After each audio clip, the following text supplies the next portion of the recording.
Hello, dreamers, doers, and achievers. I'm Tyson, your host, and I invite you to join me on a new adventure called Sharing Success with Tyson.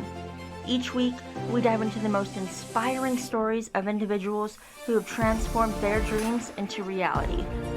From the entrepreneurs who started from nothing to the artists who see the world differently, we share the journeys that inspire and motivate. Whether you're looking to ignite a long-held passion or find encouragement in your daily grind, Sharing Success with Tyson is your weekly dose of motivation. Together, let's redefine success and achieve the extraordinary.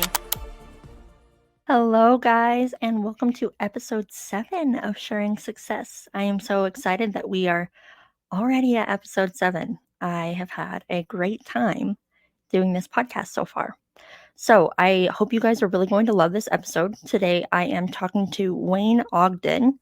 Wayne is a former real estate agent. He grew up in South Ogden until his 30s. He has 3 beautiful children who are now adults and 5 wonderful grandbabies. He spent nearly 12 and a half years in prison, state and federal.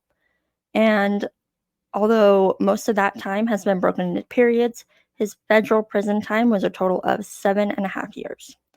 Once he thought that money was everything, but through faith, perseverance, and the determination to not quit, he has been able to achieve the kind of success and an actual peace after walking out of the prison system. Wayne has found something not measured in dollars, exotic cars, or expensive homes. And what an intro. I cannot wait to hear more about his story and how he went from, rock bottom to success. So let's hop into it. Thanks, guys. Hi, guys. Before the episode starts, I just wanted to pop in real quick and give a quick trigger warning. This episode does mention thoughts of unaliving. It mentions prison. It mentions serving time in prison. There is quite a few mentions of health problems and diagnoses. This is it's a heavy episode. I feel that it's a discussion that is absolutely warranted, though. I think Wayne's story is really inspiring, and I think the trials that he's been through and where he is today is a testament of his perseverance through it all. So that is a quick trigger warning, though. If any of that is troubling to you, go listen to any of my other episodes. So thank you guys for supporting and sticking around. Wayne, thanks so much for hopping on with me. I'm so glad to have you. Oh, thank you. I'm excited. Yeah, absolutely. Just reading your bio, I got super excited to hear about your story. You seem like you have a great story to share.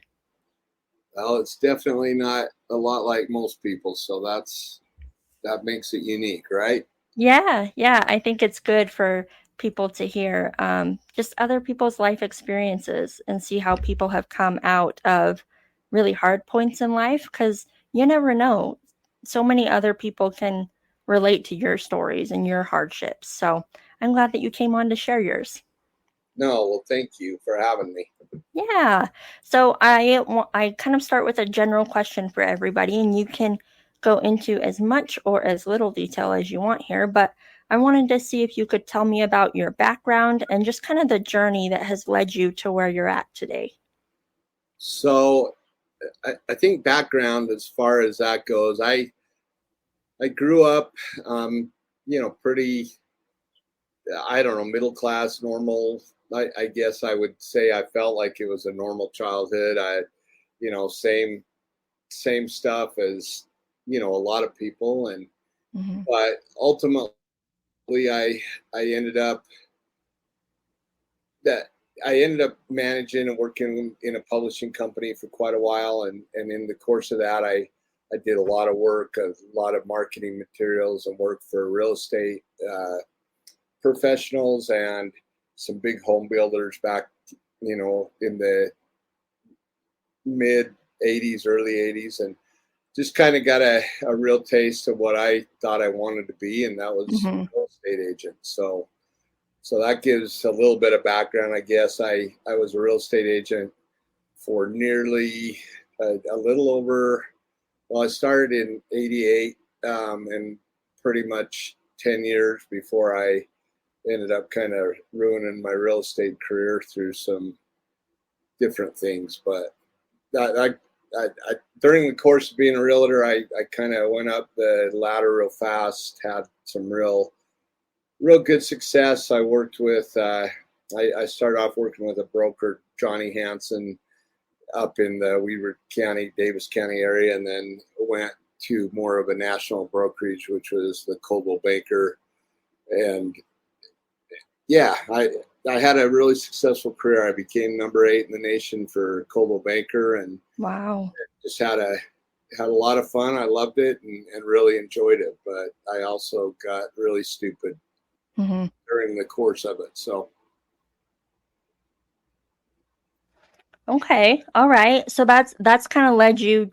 That was the background. Do you want to touch on what led to your pivot from real estate to wherever you are now? And again, only share as much as you're comfortable with. no, I'm fine. I think a lot of it, just to kind of touch on just what happened to me and what got me to where I believe I am today. I think success is it's a powerful motivator. Hmm. Money is a powerful motivator, and I think my journey, and I guess I'll just say it right out front. I was so hell bent on the success of real estate that I kind of put everything else in my life on hold. That meant everything. That meant Hmm. family, friends, a lot of things. I just really went after that dollar and after the success of being a real estate agent and trying to prove myself and make myself something, way more than I was. And I think during Hmm. the course of my rise in the real estate industry, I ended up, um, I don't want to say I initially started cutting corners, but what happened for me was I I had a couple clients out of, specifically one PRP development out of, and I probably shouldn't say names, but it doesn't matter. They've been bankrupt for a lot of years. So, but anyway, they had come into the course of working with me, and I had optioned a lot of land for them for future use, and I didn't have the money to option the land, so I went to other people that helped make those options happen. And in doing those options, one day I had a friend call me and say, "Hey, Wayne, PRP Development filed bankruptcy. There's a note on their door, and Mm. they're bankrupt." And I was, oh, I can't remember my exact age that date, but I do remember that day very well. I drove as fast as I could from the Ogden area to Salt Lake, and at the time in my Mercedes Benz, thinking I was all that, Yeah. and ended up looking at the notice of bankruptcy on their door, and we actually were able to even walk in the offices. They were empty, they were not there anymore, and couldn't get a hold of anybody. And I was pretty much right around 25 to 30 million dollars in debt all in one day. and Wow. and so that was a big shot to my ego and my life, and the good and the bad of it. I've never been a quitter. I didn't want to quit then, and thought, rather than seek help or try to do anything, I figured there'd be a way to get around all of it and figure it out. And I simply steered my boat in the wrong direction, and through really through greed and stupidity and the desire to not not lose any face with anybody, I Hmm. just went out and busted my ass and tried to get people to understand that Wayne Ogden is not a failure. I'm not going to be a failure. And I started robbing Peter to pay Paul, to Yeah. pay people back and get things done. And during the course of that, I was laundering money for a gentleman that was in the drug trade, and I was doing a lot of things that I knew were not right, and I was crossing over a lot of lines. I In the course of a couple of years, it was a little over a year and a half, I had taken that money, all the way down to where I only owed about $7.5 million. But it's kind of like I hit a wall, and Mhm. I couldn't do any more. And so the lies kept perpetuating, becoming bigger lies, and trying to put people off and all of that. And then it finally all hit its peak in the, later, well, about 1996 is when I believe it was either 1996 or 1997 on my birthday. I don't know why. I'd finally told my wife what was going on, which she to that point didn't know. Mm.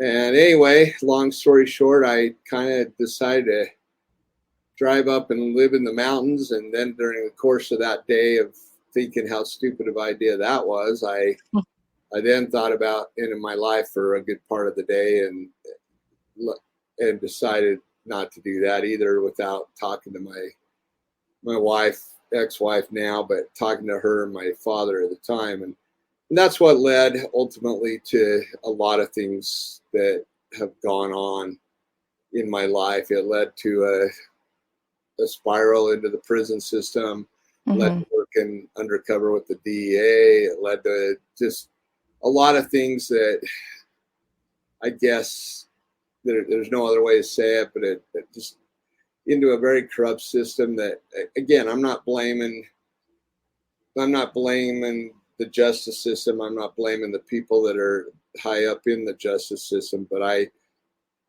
there were, I don't know, at the time there were senators involved. There were, a lot of people involved in the undercover work I was doing. And it was just, the buyouts and the payouts and the government Yeah. are just unbelievable. It's something that we as normal human beings don't see every day. And Mhm. once I got into all of that, I just got wrapped into it for a number of years and spent a lot of time first in the state system, and then ultimately, because of some other things, I ended up going federal. And it just, again, I'm not trying to minimize.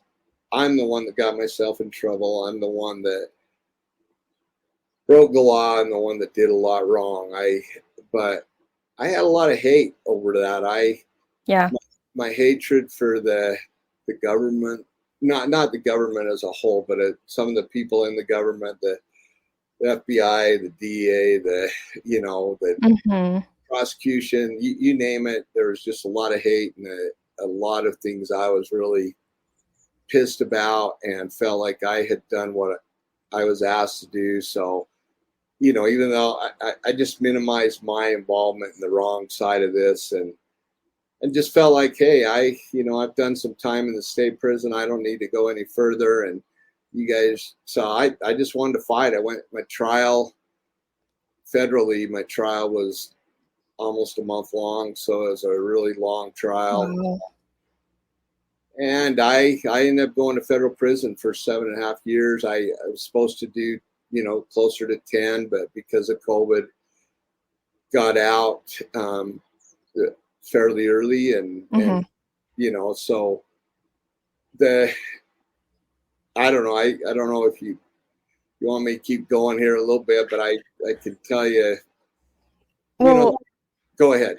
no, you're fine. You're fine. I think already, like, your story, there's so much to be gleaned from just where we're at right now, because I know that you'll touch on here in a bit how you've kind of built success from there. But I think you're totally right in regards to the fact that uh, throughout the time that you were serving your sentence and that you were working with the DEA, I'm sure you saw corruption that you never even thought existed, right? And so I actually, it was just this past week, I had a guest on the podcast, and he was in a situation very similar to yours. He, so he committed financial fraud with the company that he was with, and he was found out, and he had to serve time for that. And his main thing was he said the exact same thing as you. He said, I will absolutely take, responsibility for the crimes I committed. He said, but something that still just doesn't sit right with me is when you are in the system is not built to rehabilitate you. You're just a number, and it you he said that you don't really get the feeling of, oh, we want to help you kind of get out and get on your feet and be a better person that you were when you walked through these doors. And, luckily you and him, were able to get out and find your own footing again and build a whole new life for yourself. But so many people don't. They go in there and they serve their time, and despite them paying for their crimes, they're not rehabilitated. They're not given resources or anything like that. Would you agree to something kind of along those lines where people there's not enough effort that goes towards rehabilitating people? Yeah, no, I absolutely agree. I think the problem is, and inevitably, I think you can talk to, whether a person goes to prison for financial crimes, white collar, or whether they're in for drugs of any kind. There, the there is no solution really to. Yeah, there is no rehabilitation. There is Mhm. no.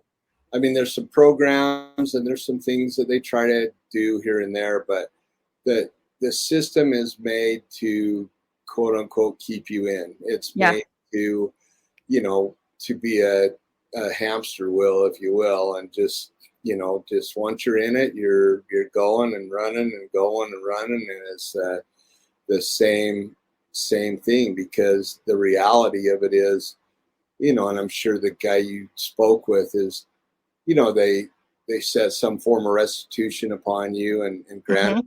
that number is huge, and the likelihood of us being able to pay that back is slim to none. The ability to help us, they for me, for instance, the one place that I legally made a lot of money in my life was in real estate, and but the one main um, thing they've got blocking me is that I can't do real estate anymore, and Yeah. so it's like your ability to continue to do what you made money at, and the parts where you did it very legally and lawfully, and they don't want you to go back to, Yeah. so it's like, not that I could pay the amount of money they want me to pay, and especially at my age and what's going on, but at the same time I could have done a lot more had, like you said, there been some form of rehabilitation program Hmm. or something that would allow me, either with a mentor or a guide or some real estate broker or somebody, being able to Yeah. be allowed to monitor my every move and Hmm. do some of the things that I knew how to do then. It would have been much easier than the road they made me go down. So Yeah. Absolutely. Um, so you mentioned that your longest stay was 7.5 years in 7.5 in federal. What can you speak a little bit to kind of what got you through that time? yeah, so first of all, the hardest time, I guess, for anybody that goes through prison, jail, whatever, gel's horrible. I mean, I don't care who you are. Gel stinks. Gel's hard. Hmm.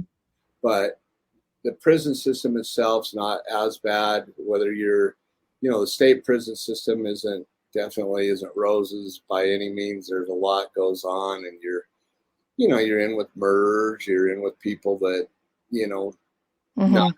not all of us guys are going to get along even on a good day. So it's hard that way. But the federal system I went to was a little bit different in the sense that I went to a camp, and you Martha Stewart, whatever type, where you go, there's no fence, there's no nothing. Hmm.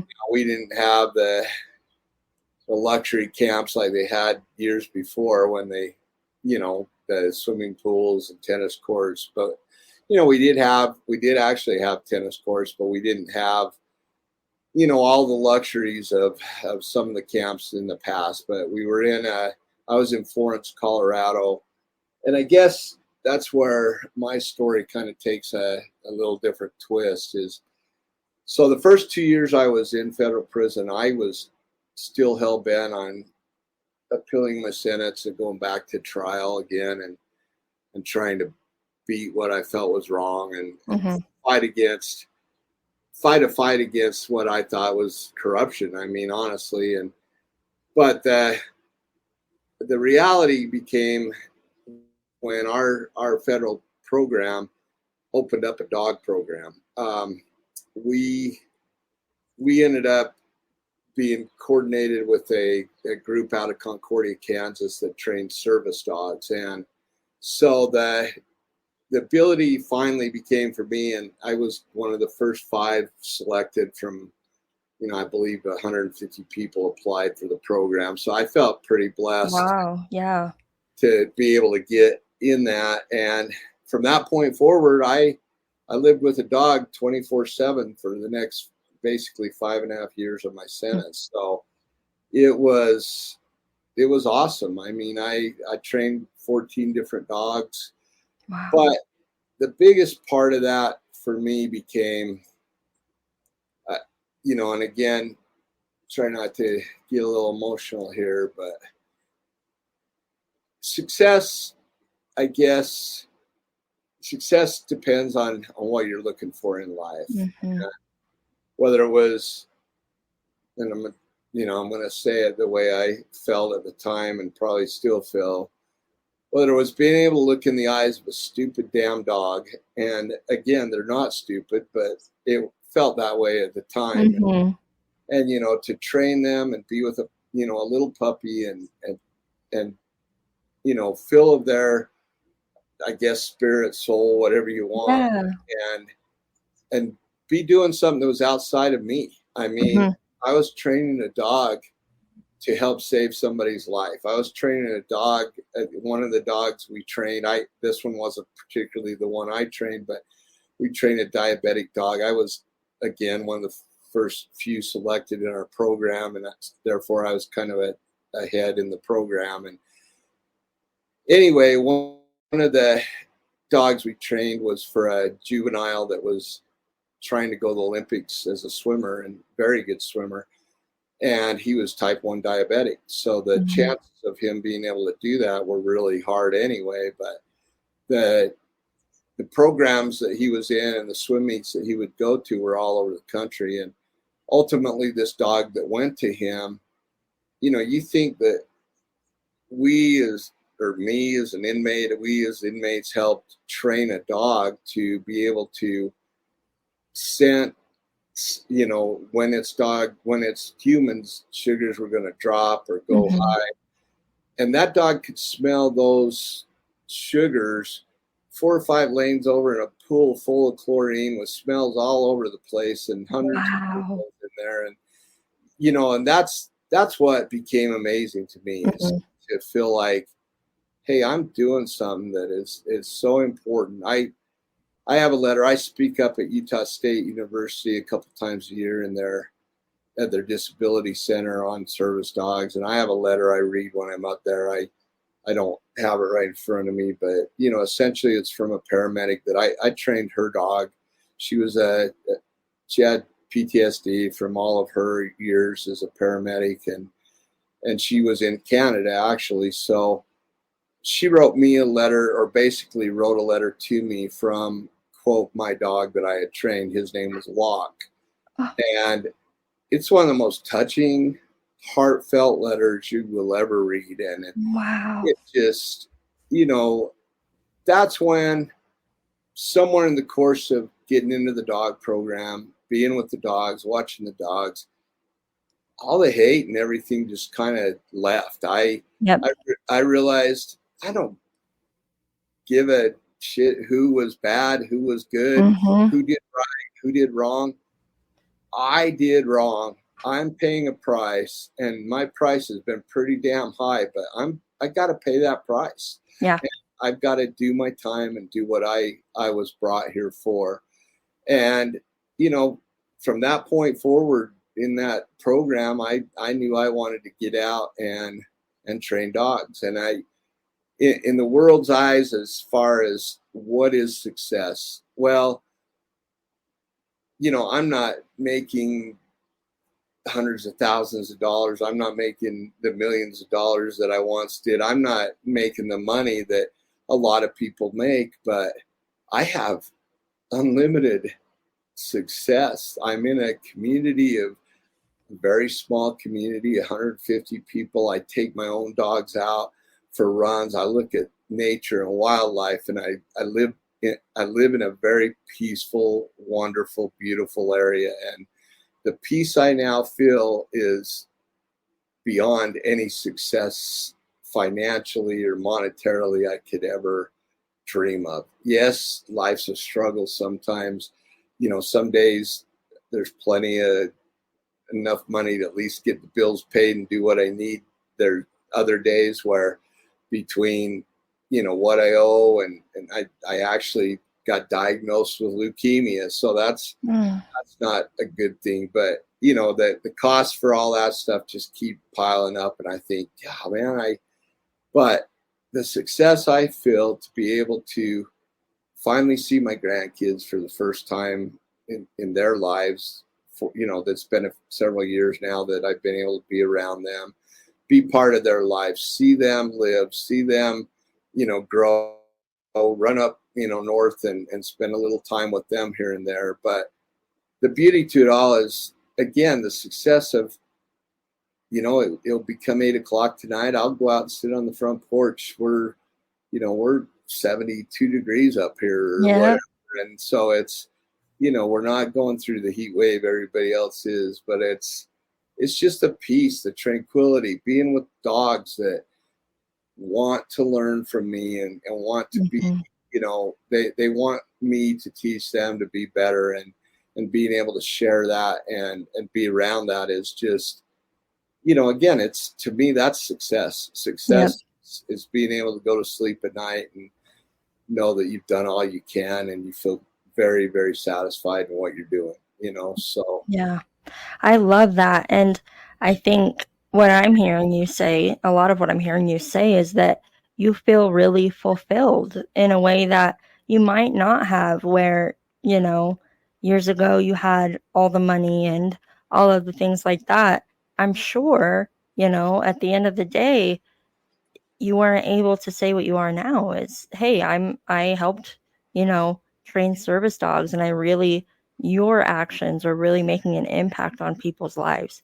And because of that, I'm sure that gives you the type of peace where you can sleep real soundly at night, because genuinely you are, I mean, what you do, it's amazing. And being able to work with dogs too, I'm sure that is just fulfilling in a whole other aspect, because I mean, I'm a dog person. I have a dog, and sometimes just being able to recognize their sweet little souls, and they can be crazy a lot of the time, but being able to recognize that being looks up to you and trusts you, I'm sure that's really fulfilling as well. So thank you for sharing that part of your story. I know you got pretty vulnerable, um, and you touched on some heavy things, but let me tell you, I think it's important for people to hear, because especially those that have hit rock bottom and they don't know what the future looks like, to hear about your story and to hear that you were in the middle of your shit. You were, 2 years or whatever you said, you were, several years into federal, I believe, or you were serving your time, and then you were able to enter this program that really changed your life, and to look at you now and the fulfillment that you get from that. I think there's a lot of hope to be gained from that. And I think it's great. Yeah, no, absolutely. And I feel very grateful, thankful, blessed that it's turned out this way. You know, I loved real estate, don't get me wrong, and I still would love one day to do some real estate again, but Mhm. the ability to, yeah, the ability to have an animal look at you, and we deal with some very aggressive animals, and to have them just calm down and completely trust Hmm. and give you all of themselves. I wish us as humans were better at doing that, but Yeah.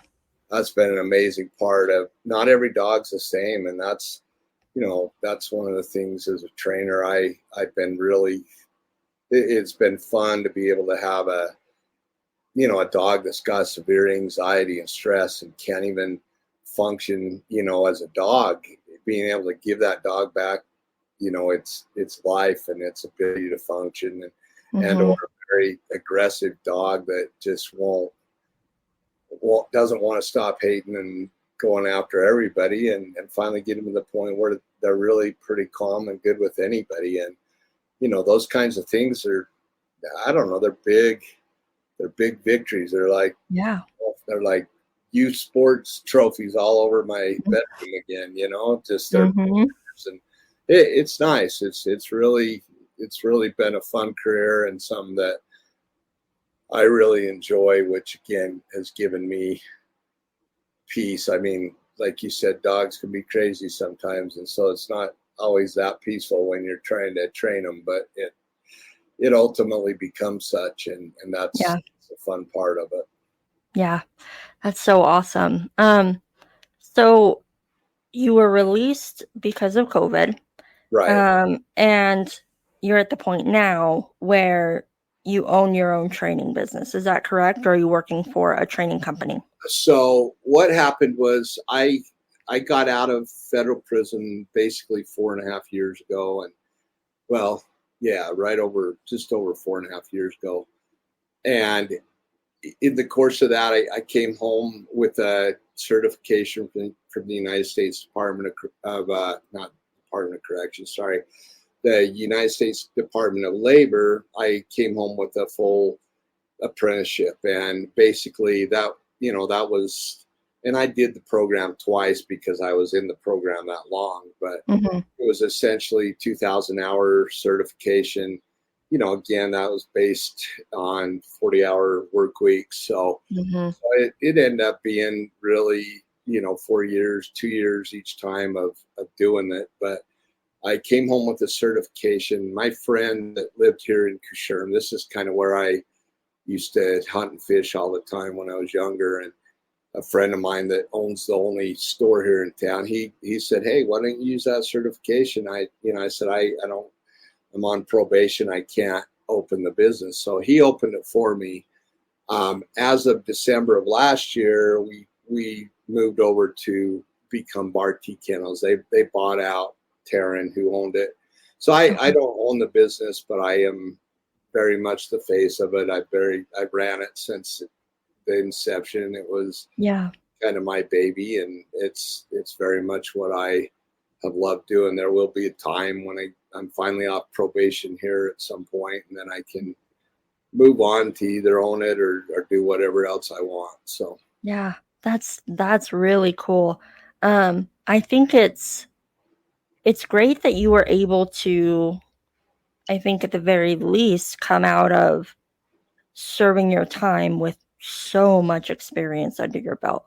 Because I know, um, I'm familiar with kind of the distinction between camps and like other facilities, and you where you said that camps have a bit more freedom in some aspects. Are you are you grateful that you were able to go to that specific camp at that specific time because it puts you kind of in alignment with this program? Or what are your feelings on that? yeah, I feel beyond grateful that I got put there when I did, and that the program came to there. The program's no longer there. Actually, we Wow. got moved over to the higher, what's called the medium security facility, and it's just, again, any program's hard for people to run, and the the guards, cops, whatever you want to say, they're involved in running the program, and if somebody's not dedicated to it, it's not going to work at a certain place. So I had the right people all, through my time there. I had the right group of women guards that actually mostly it was women and one guy, but the guy that set it up for us was awesome. And so the program was great. And yeah, Mhm. had I not gone to a camp, I probably wouldn't have, or not gone to this camp, I wouldn't have been part of anything that would have been like this. And I can't, the only other options would have been, working in a warehouse, learn how to drive a forklift, whatever, Yeah. stuff like that. So, I feel like timing couldn't have been better, and Mhm. I feel blessed that this opportunity was there. Yeah. It is just a distinction that I don't know that I just read an article the other day, and it's kind of funny to bring up. But the camps they're very lax. They do have security, they do have guards, they do have all of that, but the there's a lot of corruption in the camps. Mhm. I read an article in Forbes the other day on the cell phone problem in federal prison, and well, and I'm sure in the state prisons, but golly, it's just rampant. So Yeah. people drop drugs, they coordinate with their cell phones. It's a game really for a lot of them. So by being in this program, you were kind of held to a higher standard, and if you got involved in any of the other crap going on in the camp, you were out. Yeah. So I can't say enough good about the program and how lucky I was to be in it at that time. Because now, like I said, it's not even there anymore. It's over at the Mhm. CI now. So The timing. This amazing timing. Let's talk about mindset, because I know that for a lot of people, that's the distinguishing factor between whether they meet kind of their definition or of success or not. And so with the ebbs and the flows of life that you've experienced, with the up and downs, what would you be able to share any specific like strategies or habits that you found have helped you to maintain a positive mindset even when you are like in some pretty dark days?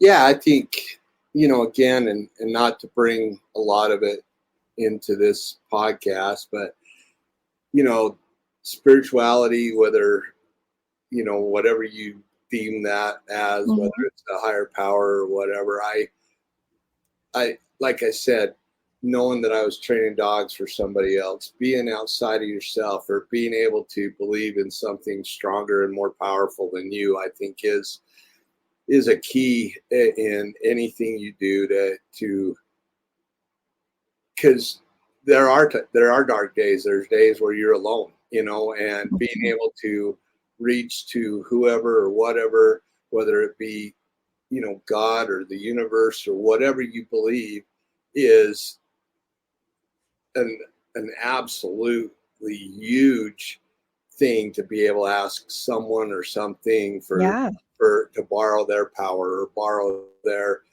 ability, or use that in your own life to get you up and out of bed and into your next day and through this day. And because there's some horrible days. Prison is not fun, and going through the process of, I spent almost 7.5 years going through trial before I went to federal prison. So Wow. there were some really bad days. And I think it's, that. And I guess the other overwhelming thing, I always kind of, even though my dad's passed away, I always kind of hear him in my head just saying, son, everything's going to work out, and Yeah. again, whether that's just from him or from my belief in, again, a higher power and God or whatever, Mhm. it's the ability to understand that things will work out if you put forth the effort. And I think that's the one thing a lot of people have a hard time. I'm diagnosed with leukemia right now. I have a really bad limp. My left leg is pretty much gone. I had my right knee replaced in prison, but the left one is pretty much shot, and I got to get that done at some point. But it's just going through it every day and knowing, hey, I can still do things. Yeah. You look at it and you think, God, I could go on disability or do this or do that. That's just not who I am. And I think that that mindset, like you said, of did I just give up and I'm Mm-hmm. um, I'm 60 years old now. No, I don't want to give up. My mom and dad both passed away around 84. That's 24 more years and maybe more. So Yeah. fight through what you got to fight through and give it all you got. And if you will, in most cases, you're gonna come out ahead. And I'm not dumb enough to realize the leukemia could rear its head in a way that it could take me, but I'm not going to let it take me if I can help it. Yeah.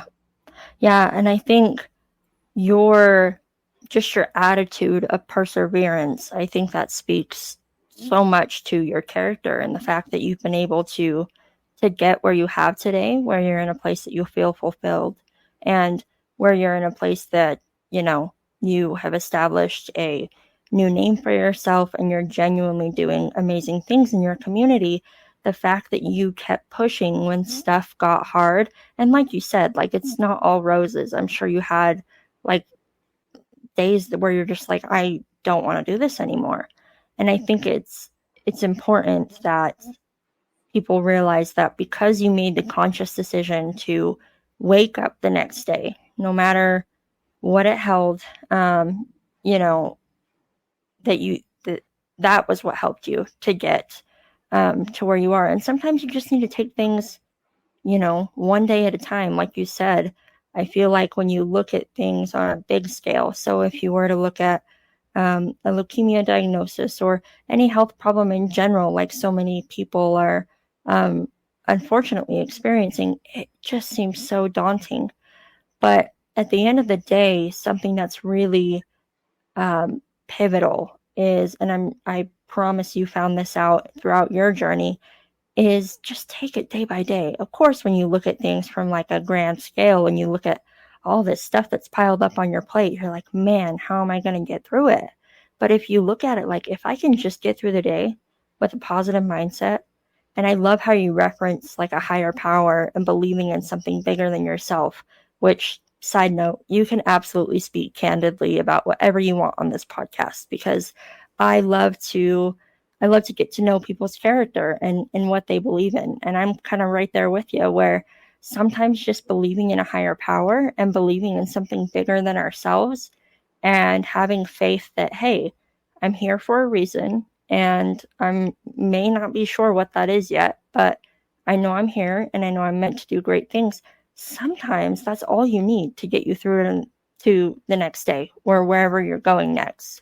And so I love that you were able to share that as well. And I think that your mindset and your ability to be just intentional about that, um, I think is great. And I hope that listeners can really glean a lot from that because you've been through some heavy stuff and you're still going through some heavy stuff, but you're just committed to getting through it. And because of that, I have the belief, and just like you do, that's super solid that you're going to get through it and you're going to come out on the other side.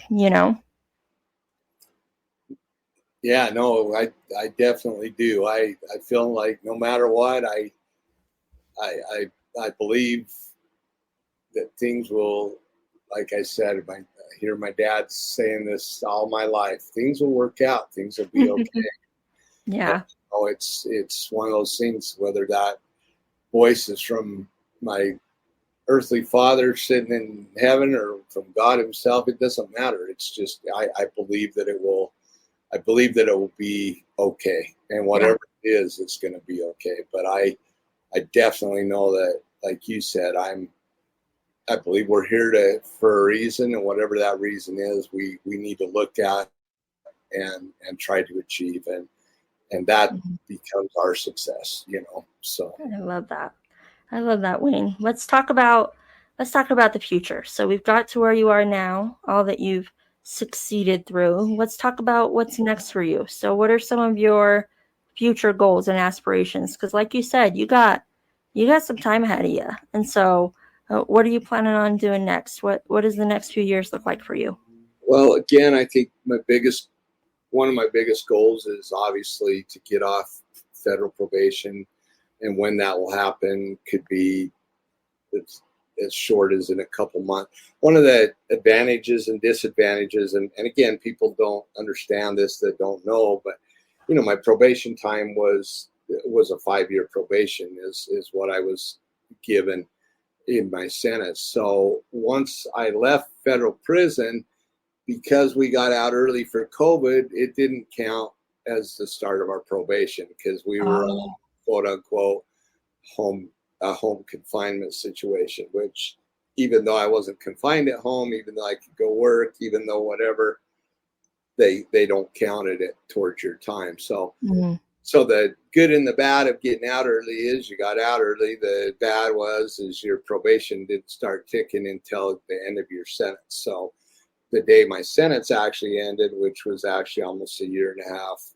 later than is when my probation clock starts ticking. And then they have rules around probation. Some guys get off very early and some guys don't. And so, I have a chance to get off a little bit early, and I've been pushing for that for a while, but just like anything, there's hiccups in the process, and my paperwork got jammed up for a couple 6 months. So mhm. we'll see. And if it gets released back over to the judge and something can be done, then that'd be great. But if not, I'm okay either way. Like I said, Yeah, I just have to keep pushing forward. And once that probation's over, I definitely have some goals. One would be with the dog training and some different directions with it. Another, and have some actual more characterized ownership in it, possibly with my son and some other things there. The other phase is I would love to still be involved in real estate in one way or yeah, another. And, I would love to still, I had a lot of good and I don't know. I was a top tier real estate agent. I still have some ability in training and coaching and things like hmm, that in the real estate industry, which I would love to get back involved in and possibly do. But I also wouldn't mind listing houses again. I do it as a like I say in a very legal lawful way. Have a broker that's got his thumb right on me the entire time to make sure yeah, nothing changes. But I do know. I don't know. I don't have the same level of desire. I don't want to be the number one real estate agent in the world anymore. Nothing like that even appeals to me. But I do want some success in my life to be able to go back and accomplish some of the things that I wanted to back then as well. And I don't want to abandon anything to do with the dog industry of what I'm doing and yeah. if anything, just be able to, you know, make that a part of what I am and who I am. So Hmm. That's one thing that I am kind of realizing as I get older, and then especially as I talk to just different people on this podcast, is a lot of people end up, whether consciously or subconsciously, as their life evolves and unfolds, they end up combining a lot of their passions in ways that you wouldn't necessarily think of. So, um, a lot of people as they grow and learn and their life evolves, things that they love, I think there's this misconception where it's like, oh, I have to keep my foot in one industry or the other. But I'm finding that the most successful people, they often have their hands in a lot of pots, and um, they're willing to hold on to a lot of their passions and continue to cultivate that, um, regardless of kind of the stigma of no, you can only be in one industry at one time. So I think it's great that in the future you want to continue in real estate and you want to, continue to do what you're doing for, um, the training aspect as well. And there's so many different ways that you can combine all of that. I know for sure that your story is so hopeful and You yourself are so inspiring. There's so much potential there for, like you said, mentorships or coaching or, whether it's in real estate or trading or both. So I'm excited to see what you have in store, Wayne. I think you've got a lot of fun things on the horizon. Well, I appreciate that. Yeah, I like I said, I just get through this next hurdle of getting off probation, and then then move on to whatever else I can add to kind of my day to day life and make a go of it. Yeah. Yeah. Um, what would you say to somebody that is either facing a sentence or they've got, crimes in their past or just really anything in their past that's holding them down from really going after what they want to do and who they want to be? What would you say to somebody in that position? First of all, the first thing you mentioned is to somebody that's facing any kind of sentencing or just saying, hey, your chips got called and you're going to have to face the consequences of your actions. I think just just put aside all the hate and feelings that you have of, oh, I got caught, or oh, so and so was doing this, I was only doing this, and just don't minimize what it is, and accept whatever's coming and know it's not the end. I mean, it's definitely not the end. I don't care if your sentence is, a year in jail or 10 years in federal prison. It's not the end. It's easily just a stepping stone, and you'll get through it. All of a sudden you'll wake up one day in prison and realize your sentence is over and you're going home, and the reality is just stay strong at it. And then to kind of say the converse, or other parts of that is, if you're somebody that's faced some things and you feel like life's held you down for so long, I don't know, we all see it on TED Talks or different articles or whatever. Is there's guys that, the guy that has no arms, no legs, that's Yeah. standing speaking all the time. I can't remember his name, but don't let shit hold you down. Whatever it is, Yep. just you can get past it.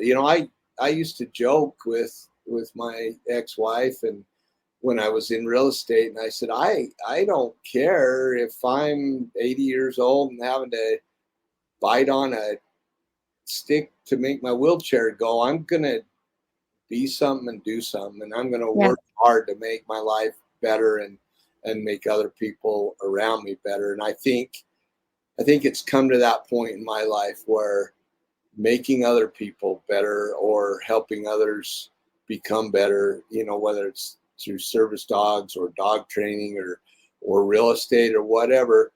Once you look outside again yourself and you look at what are you doing for somebody else, that's when success comes. I don't Mhm. care who you are or what you are. If everything's about you and your cars and your house and your everything you got, and that's all that matters to you, you're gonna probably hit a dead end that doesn't end well. Yep.